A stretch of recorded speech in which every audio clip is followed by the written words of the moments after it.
তোমাকে আমি কতবার বলেছি এভাবে নিজের কাজ বাদ দিয়ে আমাকে প্রত্যেকদিন ভার্সিটিতে নিয়ে যেতে হবে না। তুমি জানো না সকাল সকাল তোমার মুখটা না দেখলে দিনটা শুভ হয় না।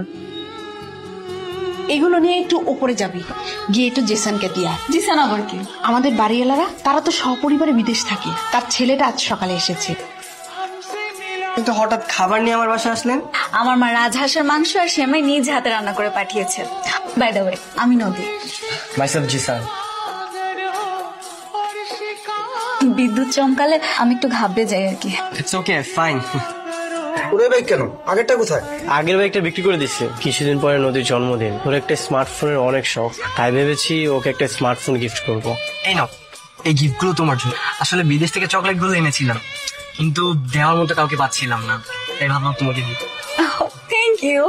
আজ না বাড়িওয়ালার ছেলেটার সাথে দেখা হলো।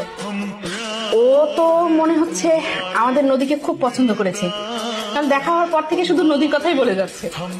আমরা যদি ওর সাথে আমাদের মেয়ের বিয়ের কথা আলাপ করি, আমার মনে হয় না ও না করে। তুমি এত টাকা কোথায় পেলে? এগুলো বাদ দাও তো, কেমন হয়েছে সেটা বল। অনেক সুন্দর হয়েছে।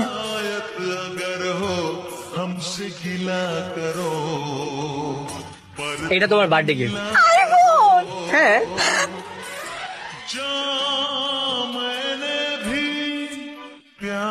মুখটা এরকম গোমরা করে রেখেছো কেন? সারা রাত কোথায় ছিল? কোথায় আবার থাকবো, বাসায় ছিলাম। তাহলে আমার ফোনটা রিসিভ করনি কেন? তুমি ফোন দিয়েছো? কই, আমার কাছে তো কোনো ফোন আসেনি। গতকাল রাতে তোমাকে আমি প্রতিটা ঘন্টায়, প্রতিটা মিনিটে, প্রতিটা সেকেন্ডে আমি তোমাকে কল দিয়েছি। Number busy busy busy. ও হ্যাঁ, বুঝতে পেরেছি। আমি তো একজনের সাথে কথা বলছিলাম, এই জন্য হয়তো। গতকাল রাতে আমি তোমাকে এতগুলা কল দিয়েছি আর তুমি অন্য একটা ছেলের সাথে কথা বলতেছিলা। বাহ প্রদীপ, বাহ। আসলে হয়েছে কি, আমার ফ্রেন্ডটা আমাকে এত দামি একটা নতুন ফোন গিফট করেছে। এখন তার সাথে যদি আমি কথা না বলি 2 মিনিট, তো কেমন দেখায় না?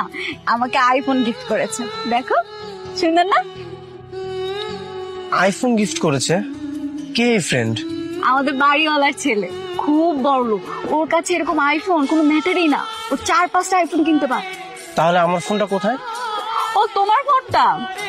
তোমার ফোনটা তো ক্যামেরাও তো ভালো না, আর একটু কম দামি, এই জন্য দারোয়ানকে দিয়ে দিয়েছি। এখন থেকে আমি এই ফোনটা ইউজ করব। চলো, আমার নতুন ফোনের ফার্স্ট সেলফিটা তোমার সাথেই তুলবো, আসো। আর দেখো তোমার সেলফি। তুমি আমার ফোনটা দারোয়ানকে দিয়ে দিয়েছো মানে? তুমি জানতে না আমার শখের বাইকটা বিক্রি করে তোমার জন্য আমি এই ফোনটা কিনেছিলাম।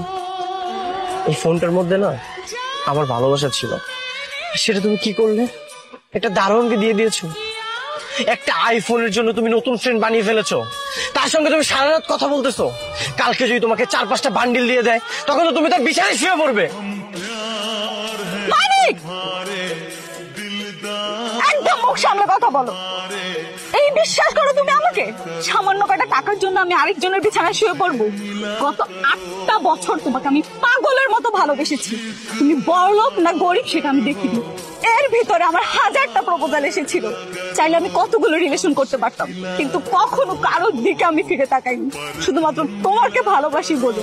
আর আজকে সামান্য একটা ছোট ঘটনার জন্য এত বড় একটা ব্লেম আমাকে দিতে পারলে? এই ভালোবাসো তুমি আমাকে? আজকে একটা জিনিস প্রমাণ হলো, তুমি না ভালোবাসার যোগ্য না। আজকের পর থেকে তোমার এই মুখটা না আমি দেখতে চাই না।